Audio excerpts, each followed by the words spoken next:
안녕하십니까. 1월 11일 마감 시황 방송을 시작하겠습니다. 어제 제가 영상에 좋아요 눌러달라고 부탁을 드렸는데요. 많은 분들이 좋아요를 눌러주셨습니다. 대단히 감사합니다. 저한테 힘이 상당히 됐고요. 의외로 그 조용해가지고 별로 안 보시는 줄 알았는데 많은 분들이 제 영상을 봐주셔가지고 감사하다는 말씀을 드리겠습니다. 이게 참 초심을 버리면 안 되는데요. 제가 5년 전쯤에 처음 시작할 때 구독자가 100명이 안 됐을 때, 한 70명인가 됐을 때 제가 방송할 때 이런 얘기를 했었거든요. 구독자 100명만 넘어간다면, 100명의 구독자를 위해서 열심히 방송을 할 수 있을 거라고 말씀을 드렸었습니다. 근데 지금은 4,800명이 넘어갔죠. 그러면 이제 엄청나게 힘을 내서 해야 될 건데, 이 4,000명이 넘어가는 이 구독자 숫자가 장기화되다 보니까, 또다시 이제 약간 그런 거 있죠, 왜? 초심을 잃고 그냥, 좀 힘내서 방송을 해야 되는데, 흘러가듯이 그냥, 매일 그냥 일상처럼 이렇게 방송을 하지 않았나 싶습니다. 그래서, 어제 조금 변화가 필요해가지고 좋아요를 눌러달라고 부탁을 드렸고요. 거기에 힘을 입어서 열심히 해보도록 하겠습니다. 일단 잔고부터 살펴보겠습니다. 오늘 잔고는 1,006만원이고요. 다시 한번 1,000만원 위로 올라섰습니다. 지금 제 목표는 한 달에 10% 수익을 목표로 하고 있습니다. 그러니까 1,000만원으로 투자하고 있으니까 한 달에 한 100만원 정도를 벌자. 꾸준하게 안정적으로 여기를 이제 목표로 잡고 있고요. 100만원을 벌게 되면 일단 100만원씩 인출을 해가지고 계좌에서 자꾸 빼는 방식으로 그렇게 해보도록 하겠습니다. 물론 이제 그렇게 벌어야 되겠죠. 일단 1,100만원을 1차적으로 만들면 100만원을 빼고 뭐 이런 식으로 해서 한 달에 100만원을 목표로 해보도록 그렇게 하겠습니다. 그렇게 하려면 일단 가장 중요한 게 잃지 않아야 된다는 거. 한번 잃어버리면 복구 시기에도 상당히 힘이 듭니다. 그러니까 제가 10월, 11월 두 달 동안 잃어버린 이 돈 170만원, 180만원 가까이 되는 이 돈을 회복하기 위해서 엄청나게 많은 또 시간이 필요했죠. 두 달 잃어버리니까 그거 다시 복구하는데 두 달이 걸려버린다는 문제가 생깁니다. 그래서 크게 잃지 않고 손실 볼 때는 뭐 5만원, 10만원 정도씩 약손실로 끊어주고, 그 다음 벌 때는 한 2, 30만원씩 벌고, 이렇게 해서 계속 가는 것이 맞지 않을까, 이렇게 생각을 합니다. 어쨌거나 21만원 플러스로 마감을 했고요. 오늘은 아주 많은 일들이 있었습니다. 제가 따로 이렇게 대본 정리 안 하고 그냥, 바로 방송을 하기 때문에, 약간 두서없이 왔다 갔다 할 수 있지만, 사전에 이렇게 각본 쓰는 걸 안 좋아하기 때문에요. 그냥 바로 하도록 하겠습니다. 일단 간밤에 미정시가 상승 마감을 했습니다. 뭐 많이는 아니었지만, 이 상승하는 이 부분은 좀 의미가 있다고 생각을 합니다. 왜 의미가 있다고 생각하냐면, 나스닥 지수를 보고 하겠습니다. 자, 여기서 많이 빠져가지고, 한번 들어 올린 다음에, 어제는 거의 뭐 보합권이었는, 전날은 보합 정도에서 지금 다시 한 번 더 밀어 올렸다는 이 부분이 의미가 상당히 있다고 생각합니다. 그러니까, 여기서 못 올리고, 방향이 꺾여서 아래로 내려가게 되면, 바닥 확인을 하러 내려와야 되는 상황인데, 그걸 내려오지 않고 돌려서 바로 밀어 올렸다. 이 부분이 좀 의미가 있지 않나, 개인적으로 그렇게 생각을 합니다. 그래서 이렇게 되면 이제, 상바닥 없이 바로 이 상태로 위로 올리는 그림이 나왔다 이렇게 보여집니다. 그래서 간밤에 미정시 상태로 보면 시장이 좀 불안감을 느끼게 하다가 방향을 돌려가지고 위쪽 방향으로 올라가고 있다 이런 느낌으로 보면 되지 않을까 싶습니다. 그래서 미정시 상황으로 봤을 때는 분위기가 좀 좋아지는 쪽으로 여기서 방향이 어디로 잡히느냐가 상당히 중요했는데 위로 돌렸기 때문에 좀 의미 있는 반등이 나왔다 개인적으로 그렇게 생각합니다. 그래서 미정시는 좋았는데 이게 국내 증시에서 반영이 안 된다는 그게 지금 가장 큰 문제죠. 그러니까 미증시가 상승한 이 부분은 일단은 그 부분이 있었어요. 그러니까 금리 인상을 올해 금리 인상을 3번 정도 할 것이다. 이런 쪽에 예측이 나왔는 그런 부분이 있었고, 그 다음 CPI 발표가 오늘 저녁인가 나올 것 같은데요. 이 CPI가 약간은 높게 나올 것 같은데 그렇게 심각하진 않을 것 같다. 뭐 이런 정도로 보는 것 같습니다. 그리고 지금 국제유가가 많이 내려오고 있다는 부분, 뭐 급격하게 떨어지진 않지만, 그러니까 국제유가 부분이 내려오는 부분은 중국이 경기 침체로 인해 가지고 중국이 지금 상황이 안 좋다는 겁니다. 중국 경제가 거의 바닥권에서 지금 들어올릴 듯 말 듯 하고 있는 상황이죠. 그래서 중국이 경기 침체가 되게 되면 석유 수요를 많이 하고 있는 중국이 경기가 침체가 되면 수요가 줄어들기 때문에 공급 과잉으로 인해 갖고 유가가 떨어진다, 이런 연결이 되거든요. 거기다가 사우디가 지금 가격을 떨어뜨리고 있다고 이야기를 합니다. 생산을 늘리고 있다는 뉴스가 나왔습니다. 이게 왜 그러냐면은 사우디가 국제유가를 올리기 위해서 러시아하고 이 오펙 플러스인가 해가지고 국제유가를 끌어올리기 위해서 생산을 줄였었거든요. 줄였는데 이 생산을 줄이는 부분을 미국에서 생산을 늘려버렸다고 합니다. 지금 제가 봤을 때는 전 세계에서 석유를 가장 많이 생산할 수 있는 곳이 미국이 아닌가 싶어요. 사우디가 생산을 많이 하고 있긴 하지만 미국은 석유도 있지만 세일가스가 많이 있단 말이죠. 그러니까 세일가스, 이게 물 같은 거 집어넣어갖고 모래 밑에 있는 그 석유 이렇게 퍼올리는 거, 이게 생산 단가가 높기 때문에 국제유가가 낮아지게 되면 수지가 안 맞으니까 생산을, 세일가스를 세일 오일이라 그래야 되나요? 모래 밑에 있는 그 부분 오일, 그걸 생산을 안 할 건데 유가가 떨어지면 이 생산 비용이 많이 들어가니까요. 일반 유전에서 퍼내는 것보다는 세일 오일, 이게 단가가 비싸다고 합니다. 그래서 못 퍼내는데 사우디하고 러시아하고 이렇게 짝짝꿍 해가지고 국제유가를 끌어올려 버리니까, 국제유가 올라가니까 미국에서 세일 오일 그걸 이제 생산을 대량으로 생산해가지고 미국에서 수출을 확 늘려버리는 겁니다. 그러니까 미국에서 수출을 늘려버리니까 이게 국제유가가 내려가 버리겠죠. 내려가 버리니까 사우디 입장에서 봤을 때 국제유가를 끌어올리기 위해서 생산량을 줄였는데, 자기들이 파는 걸 줄였는데 미국에서 그 부분을 커버를 해가지고 생산을 더 많이 해가지고 미국에서 수출을 늘려버리니까 사우디 입장에서 봤을 때는 난감해진 상황이 돼버린 겁니다. 국제유가는 안 올라가고 생산은 수출은 줄여버리기 때문에 사우디 입장에서는 수익성이 떨어지게 되겠죠. 100을 팔다가 국제유가 올리려고 70을 팔았는데 이 30치만큼 줄여놓은 걸 미국에서 더 팔아먹어버리니까 미국만 좋은 일 시키고 사우디는 오히려 전체 수입이 줄어들었다는 얘기죠. 판매량을 70으로 줄였으면 가격이 올라가가지고 이게 샘샘이가 돼줘야 되는데 가격은 안 올라가고 똑같아져 버리고 오히려 내려가 버리고 생산력 줄여버리니까 사우디 입장에서는 수익이 줄어드는 이런 상황이 돼버리는 겁니다. 그럼 사우디는 지금 네옴시티 무슨 공사 할 게 많죠. 지금 엑스포 돼야 되기 때문에 돈이 많이 필요한데 이렇게 장기화돼 버리면은 수익성이 떨어지니까요. 그래서 사우디가 오히려 생산을 늘리는 쪽으로 방향을 잡았다, 이렇게 이야기를 합니다. 그러니까 사우디가 생산을 늘려버리니까 미국도 늘려놓은 데다가 사우디까지 늘려버리니까 국제유가는 하방 압력을 많이 받고 있다, 이렇게 되는 계산이 되는 것 같아요. 그래서 물론 이제 오늘도 뉴스에 나왔지만 홍해 쪽에서 예멘 반군들이 선박들 공격하는 이런 부분들이 좀 심해지면서 그 부분으로 인해 가지고 이제 중동 위기감 이런 걸로 해서 국제유가가 올라가려고 애를 쓰는데 전체적으로 사우디나 미국 이런 쪽에서 생산이 많이 늘어나 버리니까, 그리고 중국이 수요가 줄어버리니까 국제유가가 하방 압력을 받고 있다, 약간 내려가는 그림이 나온다, 이런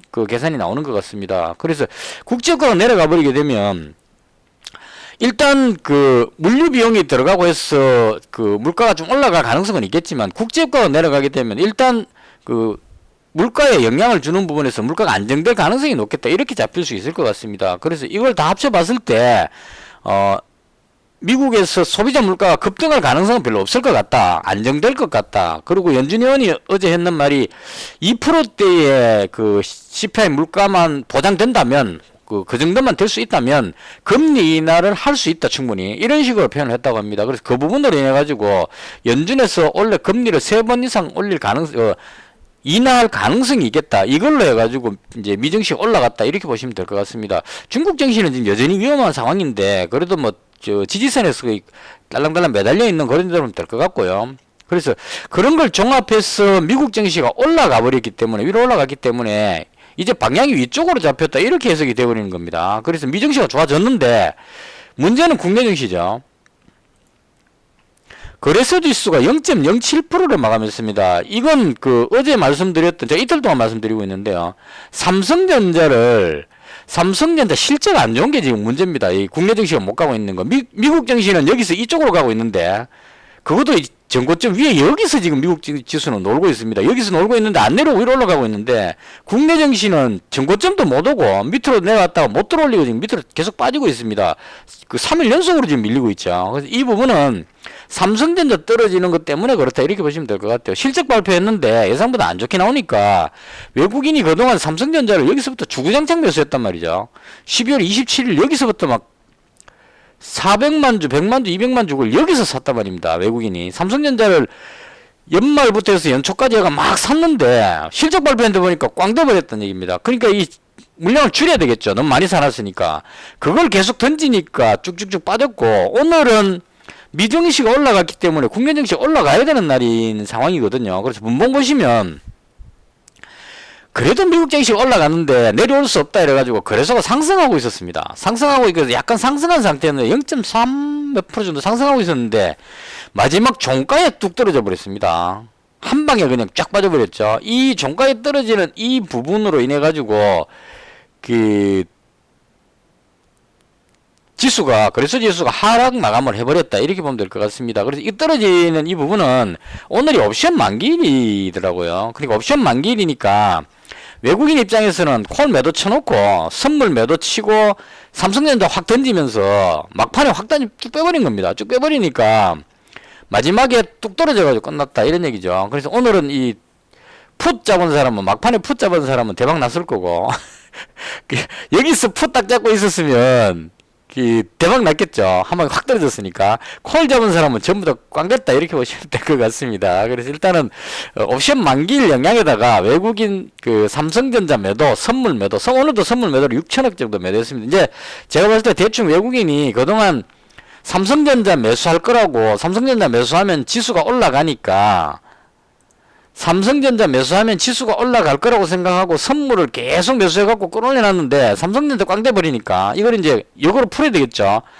선물을 다시 매도해야 되고 삼성전자도 매도해야 되니까 양방으로 그냥 삼성전자 매도하면서 빠지는 데다가 선물 매도하면서 빠져가지고 국내 증시가 미증시 올라가는데도 불구하고 쭉쭉 흘러내리고 있다. 그나마 다행인 것은 미국 증시가 괜찮기 때문에 급락하는 모습은 나오지 않았다. 만약 미국 증시가 아래쪽으로 내려가 버렸다면 오늘 이 그림보다는 훨씬 심각하게 쭉 빠질 수 있는 그런 위험성도 있었다. 이렇게 보시면 될 것 같습니다.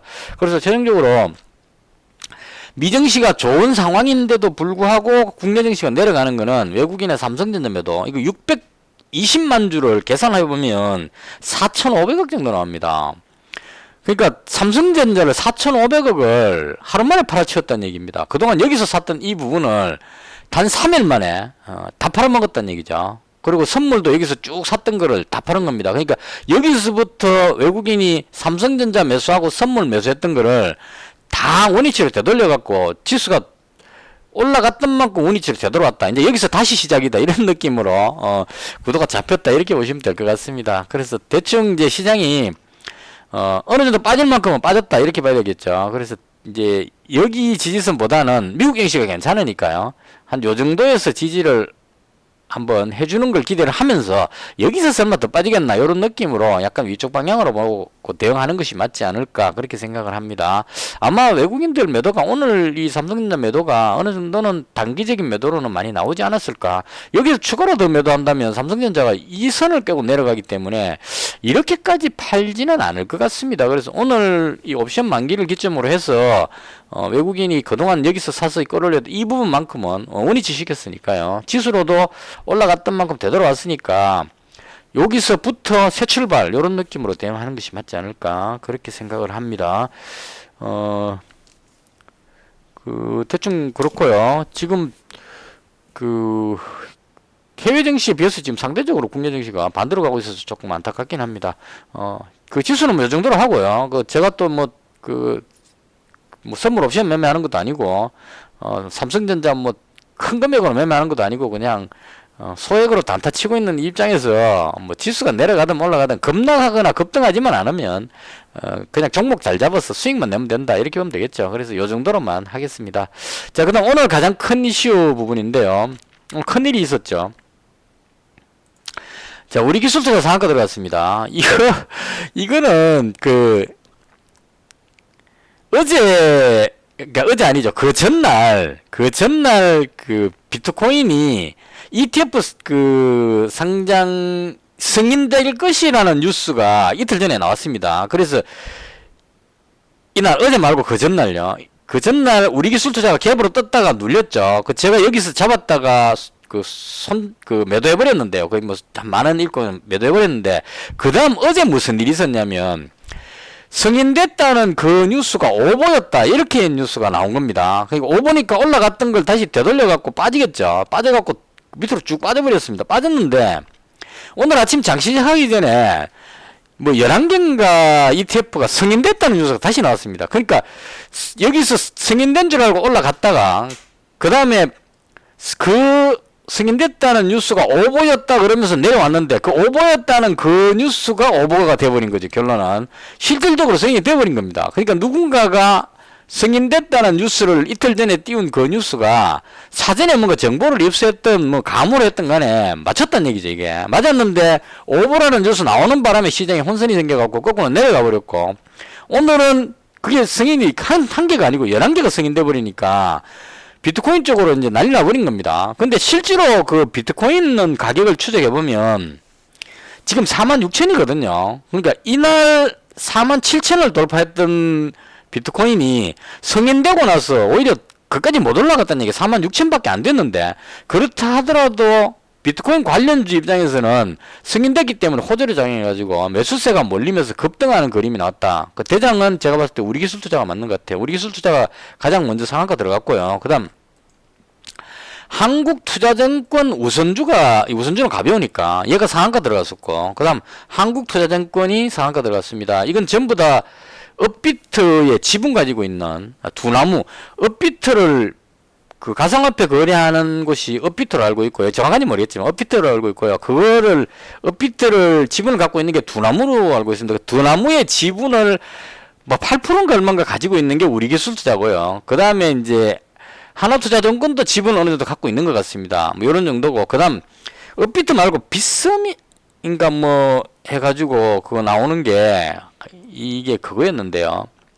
T-사이언티픽 이 종목이었던 것 같고요. T-사이언티픽의 지분을 갖고 있는 회사가 위지터였을 겁니다. 그러니까 위지터는 지금 그 뭐 100원짜리 동전주였기 때문에 얘 상한가 잘 들어갑니다. 얘도. 그래서 상한가 이런 식으로 해서 비트코인 관련한 종목들이 그 암호화폐 관련 쪽의 종목들이 대거 상한가 들어가는 날이었다. 이렇게 보시면 될 것 같습니다.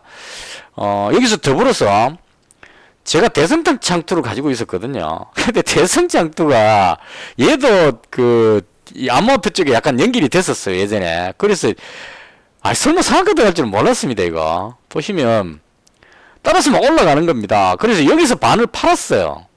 100만원치 가지고 있었으니까 기분 좋게 반을 팔았는데 상한가 들어가 버렸습니다. 그러니까 이것도 결과적으로 그 비트코인 쪽에 암호화폐 쪽에 우리 기술투자하고 다 상한가 들어가니까 나도 암호화폐 관련주다 이러고 그냥 올라가 버린 것 같아요. 그 상한가 들어가 버렸는데 마지막 50만원을 남겨놨는데, 상한가에서 남겨놨는데 마지막에 고민하다가 여기서 더 올라가는 거는 내 거 아니다. 이 정도면 정말 많이 먹었다. 이런 생각이 들어가지고 마지막 이 상한가 매수 잔량이 많이 있었는데, 상한가 매수 잔량이 한 70만원 정도 있었는데 여기다 그냥 던져버렸습니다. 이거 뭐 내일까지 안 보고 오늘 깔끔하게 그냥 턴다. 왜냐면 이제 암호화폐는 오늘 한번 하고 나면은 내일 또 계속 이어서 하기에는 조금 부담스러울 것 같아요. 지금 너무 많이 올라왔기 때문에 이게 계속 올라가기 좀 그렇고, 암호화폐도 지금 가격이 뭐 47,000, 48,000달러로 갔으면 또 해보겠는데, 이게 승인되고 나서 오히려 이제 그거 있죠. 재료 노출해갖고 내려갈 가능성도 있다. 이렇게 진단하는 사람도 있습니다. 그래서 장담할 수 없었어. 여기서 들어가는 건 내 목 아니다 생각하고, 대성창투 마지막 50만원 남았던 거는 그냥 종가에 한 70만 주 시간에 잔량 쌓여 있는데 거기다 그냥 기부한다 생각하고 던져버렸습니다. 딴 거 사야겠다 이러고 이제 팔아버렸습니다. 그래서 일단 개인적으로 오늘 그 암호화폐 급등하는데 엉뚱하게 제가 대성장도 가지고 있었던 거는 암호화폐 때문에 가지고 있었던 게 아니고요. 그 이준석 관련주로 해갖고 하버드 출신 해가지고 이제 인맥 관련주로 여기서 갖고 있었는데 이게 어물게 또 비트코인으로 엮여가지고 상한가까지 들어가 버렸습니다. 그래서 여기서 운 좋게 수익이 났고요. 처음부터 이쪽 비트코인 쪽으로 생각하고 있었으면 안 팔고 끝까지 기다렸을 겁니다. 그래서 30% 먹고 팔았을 건데 딴 쪽으로 보고 있다가 올라가니까 이게 웬 떡이냐 그러고 이제 여기서 절반을 팔아버린 거예요. 그래서 절반 팔아버리는 바람에 수익이 좀 줄어가지고 가만히 있었으면 이 종목에서 수익이 30만원 나왔겠죠. 근데 이제 21만원으로 수익이 조금 줄었습니다. 그럼에도 불구하고 개인적으로 만족합니다. 충분히. 이 종목으로 그냥 비트코인으로 들어갔으면 뭐 좀 아쉽다 생각하겠지만 다른 쪽으로 들어가 있다가 어물게 그냥 소발이 쥐잡듯이 상한가 들어갔기 때문에 뭐 기분 좋게 털면서 매도를 했다 이렇게 설명드리겠습니다. 그래서 오늘은 이 암호화폐 관련되는 암호화폐 거래소인 업비트나 빗썸 쪽에 관계되는 지분을 갖고 있는 두나무 지분 갖고 있는 회사들이 대거 상한가로 들어가는 그런 그림이 나왔다 이렇게 보시면 될 것 같습니다. 이게 가장 큰 이벤트였고요. 그 다음 삼성전자 아까 말씀드렸죠. 외국인 매도하면서 오늘 삼성전자가 힘을 못 쓰는 바람에 거래소 지수가 조금 주춤했다 이렇게 보시면 될 것 같고요. 그 다음 뭐 특별한 건 없었던 것 같고요. 지금 시간의 거래에서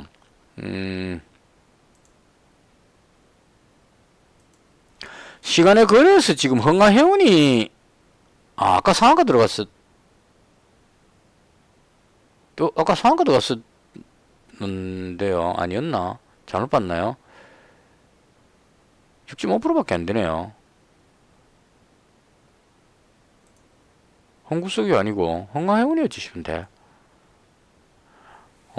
아까 거의 한 9%대 갔었던 것 같은데 다시 좀 밀리고 있네요. 이게 지금 그 홍해 쪽에 예멘 그 후티 반군인가 뭔가 그 선박 공격하는 거 그걸 이제 연합국에서 미국을 비롯한 연합국에서 이제 배가 못 지나가니까요. 그 후티 반군에게 반격하기 위해서 뭐 그 선박을 뭐 이렇게 결성하고 있는 이런 뉴스가 나왔던 것 같아요. 정확하게 뉴스는 못 봤습니다. 혹시 다른 뉴스면 댓글에 달아주십시오. 하여튼 그걸로 해가지고 홍해 긴장감이 올라감으로 인해가지고 이제 화물 운송비 급증 뭐 이렇게 되겠죠. 그렇게 해서 이제 해운주가 급등하는 가운데 흥하해운이 지금 올라가는 그런 그림이 나왔습니다. 그래서 강했다 이렇게 보시면 될 것 같고 그다음 이 국제유가 쪽은 아무래도 하락하는 느낌이 좀 듭니다. 그래서 그 흥구석유가 중동의 위기감은 있지만 사우디가 생산을 늘리고 있고 하기 때문에 국제유가가 내려가고 있어가지고 흥구석유는 위로 올라가는 그런 모멘텀이 좀 줄어들지 않았나 이렇게 생각이 되고요. 빅텍도 마찬가지로 전쟁이 더 확전되는 그런 느낌은 안 듭니다. 그래서 이제 주춤주춤하고 있는 이런 상황. 더군다나 이건 또 오늘 그 돈이 이쪽으로 다 몰려갔죠. 어마어마한 거래량으로 지금 우리 기술 투자가 4,600만 주나 터졌습니다. 그래서 이쪽으로 돈이 확 몰려가니까 이쪽에 들어가갖고 이제 먹으려고 사람들이 몰려오니까 다른 거 다 팔고 가겠죠. 그래서 전쟁 쪽이든 뭐 다른 쪽 테마들이 전부 다 하다못해 제가 가지고 있던 이 이준석 관련주 이 정치 테마주도 다 팔고 이쪽으로 간다는 얘기입니다. 그러니까 정치 테마주 보면 한동훈 관련주 뭐 이 중에 뭐 에이티넘 인베스트 이렇게 올라가는 이거는 제 비트코인 암호화폐 관련된 종목이기 때문에 올라간 겁니다. 대성창투도 마찬가지고 이거 빼고는 다들 그냥 쭉 밀리는 힘을 못 쓰는 그런 날이었다 이렇게 보면 될 것 같습니다. 그래서 오늘 암호화폐 쪽으로 급등하고 중동 긴장감으로 인해 갖고 해운주하고 뭐 석유 이렇게 가는데 제가 봤을 때 이쪽은 조금 아닌 것 같아요. 이쪽에 시세가 나기에는 조금 아니지 않느냐 개인적으로 그렇게 생각합니다. 제 개인적인 견해입니다. 요 정도로 시장에 대한 흐름 설명드리면 될 것 같고요. 자, 그 다음 제가 가진 종목 설명드리겠습니다. 일단 그 YBM넷하고 삼령, 이 종목은 이준석 관련주로 해가지고 100만원씩 현재 가지고 있습니다. 오늘 힘을 못 쓴 거는 돈이 저쪽으로 갔기 때문에 상대적으로 못 올라갔죠. 그래서 일단 100만원하고, YBM넷 100만원, YBN넷은 많이 내려갔다가 겨우 끌어올린 겁니다, 이게. 그래서 이렇게 해서 두 종목은 100만원씩 가지고 있고요.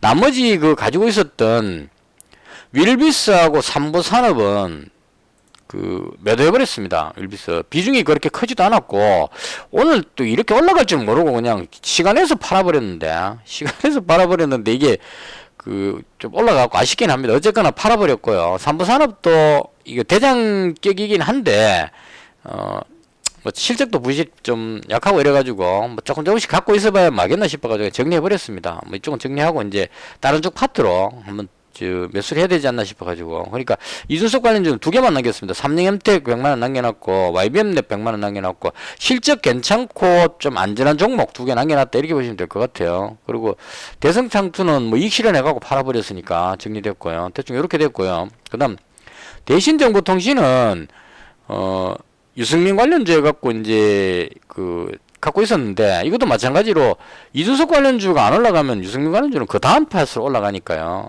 그래서 요것도 마찬가지로 팔아버렸습니다. 그래서 이쪽은 과감하게 그냥 다 정리해버렸고요.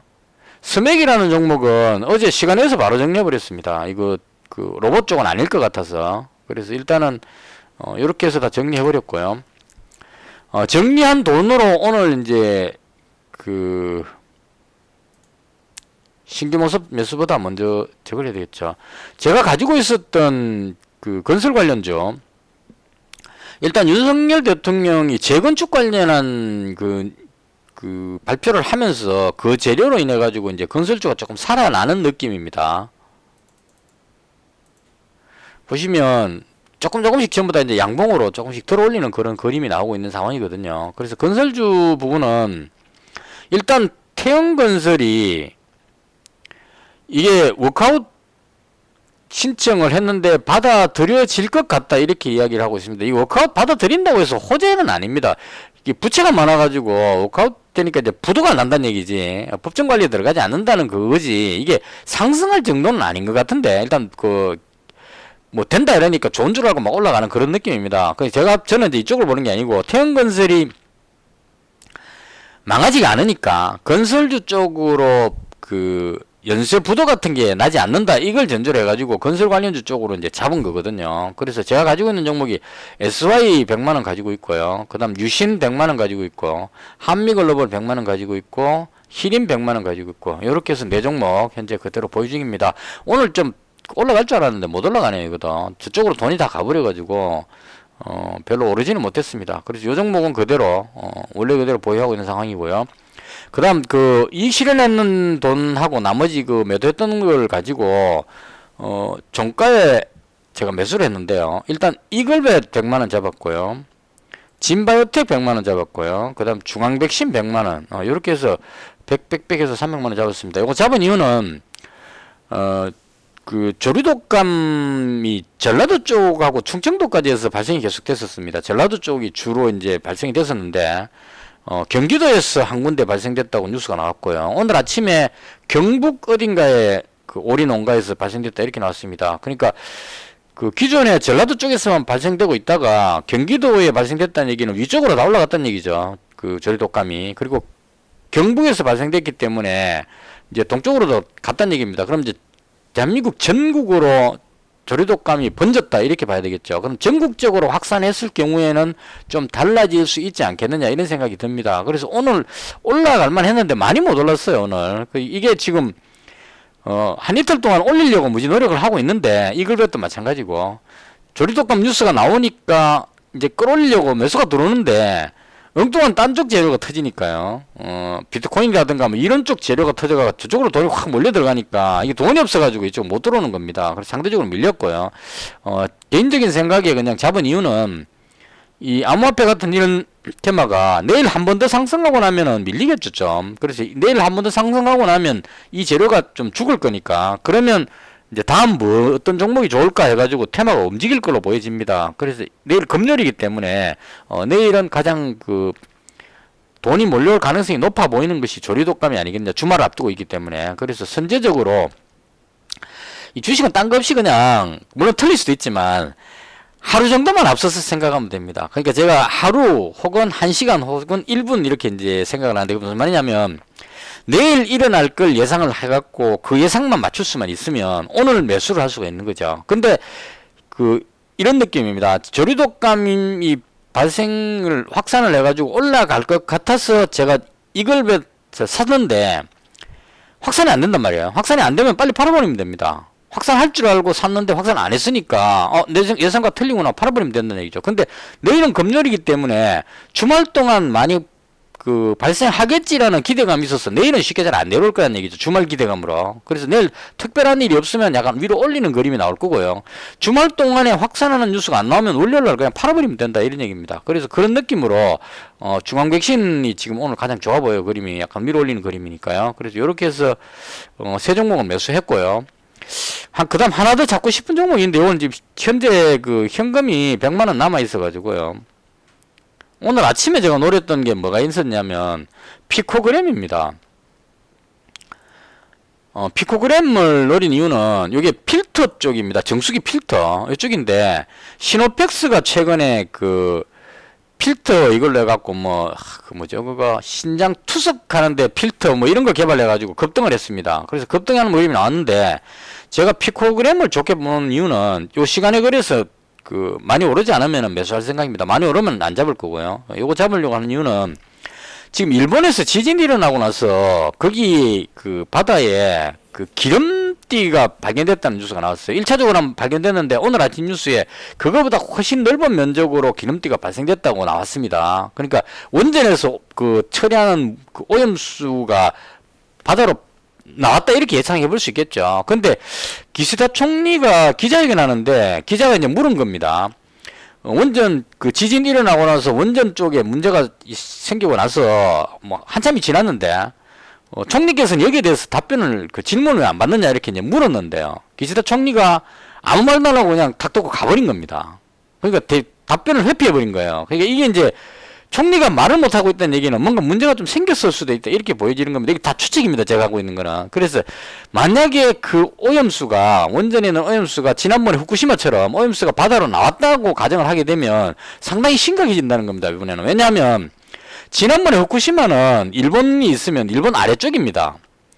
이거 이제 일본 아래쪽에 후쿠시마 오염수가 방류하는 거는 해류가 이쪽으로 가갖고 태평양 지나갖고 한 바퀴 돌아갖고 한 5년 있다가 우리나라 온다 이런 식으로 논리를 폈거든요. 그래서 우리나라는 아직까지 안전하다 이렇게 나왔는데 요번에 그 원전은 일본의 이 약간 위쪽에 있는 여기입니다. 그래서 이 부분에서 발생하면 이게 해류가 어떻게 움직이는지 모르겠지만 우리나라하고 아주 가까운 위치가 될 수 있다 이런 얘기죠. 그러니까 여기 지진 나고 나서 그 지진에 의한 해일이 동해안에 온다고 생각할 정도니까 이 파도가 이리 밀려온다는 얘기가 되겠죠. 그래서 만약 이 오염수가 심각한 문제가 발생하게 되면 그로 인해서 우리나라에 영향을 줄 수 있다. 그러면 이제 오염수가 만약에 그 기름띠가 원전에서 발생한 오염수가 나온 거다 이렇게 가정하게 되면 당장 심각한 문제가 생기겠죠. 그럼 이제 필터, 정수기 필터, 뭐 원전 오염 필터 뭐 이렇게 됐을 경우에 가장 적합한 종목이 피코그램이 아니겠냐 이렇게 생각을 합니다. 와 진짜 너무 복잡하게 하고 있다 그죠 주식을. 근데 제가 할 수 있는 무기는 이거밖에 없습니다. 그러니까 그 남들처럼 차도 줄 꺼놓고 뭐 타이밍 잡는 이것도 할 줄 모르고 손이 느리기 때문에 안 된다는 얘기입니다. 그리고 또 제가 돈이 많아갖고 주가를 끌어올릴 수 있는 능력도 안 되죠. 그래서 제가 할 수 있는 거는 예상을 해갖고 어떤 일이 일어날 걸 예상해가지고 미리 먼저 잡았다가 그 예상이 일어나면 수익 챙기는 이런 게 제가 할 수 있는 방법이거든요. 그래서 그 관점으로 조류독감에 이어서 지금 하나 잡고 싶은 종목이 피코그램이고요. 요거 시간에 그래서 지금 현재 0.9% 정도인데요. 그 1% 밑으로만 되면 가능하면 보합에 잡으면 좋고요. 지금 아까 조금 떴다가 밀리고 있기 때문에 밀리면 이제 이거 아니다 싶으면은 시간에서 매수했던 사람이요 아니다 싶으면 팔게 될 겁니다. 팔아서 내려오면 밑에서 잡으면 좋고 어쨌간에 마지막에 이걸 잡을 생각입니다. 100만원 남겨놨거든요 지금. 그래서 오늘 요거 밀린 거는 왜 밀렸다고 생각하냐면 올라가려고 계속 떴어요. 떴는데 이 같은 계열에 속하는 시노펙스가 대장으로 생각하고 있단 말입니다. 사람들이 시노펙스가 어제 강하게 이렇게 양봉 뽑았을 때 피코그램이 따라서 올라갔거든요. 올라갔는데 시노펙스가 오늘 너무 많이 빠져버렸어요. 한 14% 정도 쭉 빠져버리니까 피코그램 올라가려고 그러다가 대장이 뒤로 막 저렇게 밀리니까 하고 지금 뒤로 밀려버린 겁니다. 그래서 지금 어정쩡하게 됐고 개인적으로 봤을 때 요거는 그 시노펙스하고는 다른 개념이니까 이쪽은 그 일본 원전 그 지진 관련한 요 부분으로 인해서 한번 잡아볼까 생각 중입니다. 대충 요렇게 해서 오늘 그 제가 봤던 시장에 뭐 요 정도였던 것 같습니다. 그리고 그 신성 델타테크 이거 다른 무슨 재료가 생긴 것 같아요. 지금 초전도체 관련해 갖고 실망 매물 나왔는데 오늘 다시 들어올리고 있습니다. 이건 뉴스 한번 찾아보십시오. 이건 그 제가 안 좋다고 말씀드린 종목이랑 올라가고 있어가지고 뭔가 새로운 재료가 뜨지 않았을까. 왜냐하면 파워로직스 같은 이런 종목들이 못 올라가고 있거든요. 근데 신성델타 테크만 유별나게 올라가고 있어서 이건 뭔지 모르겠습니다. 제가 원래 매수할 건 아닌데 그냥 얘가 올라가고 있어서 그냥 좀 특이해서 말씀을 드리는 겁니다. 대충 이렇게 해서 오늘 제가 봤던 시장에 대한 설명을 마치도록 하겠습니다. 지금 영상이 거의 한 35분 가까이 자꾸 길어지고 있는데요. 길면 좀 보는데 부담스러워 하시는 분들 많을 것 같은데, 일단 이렇게 좀 해보다가 보시는 분들이 좀 지루해하는 느낌이 들면 과감하게 확 줄여가지고 짧게 하도록 그렇게 하겠습니다. 일단은 오늘 영상은 이것으로 마치겠습니다. 시청해 주셔서 대단히 감사합니다.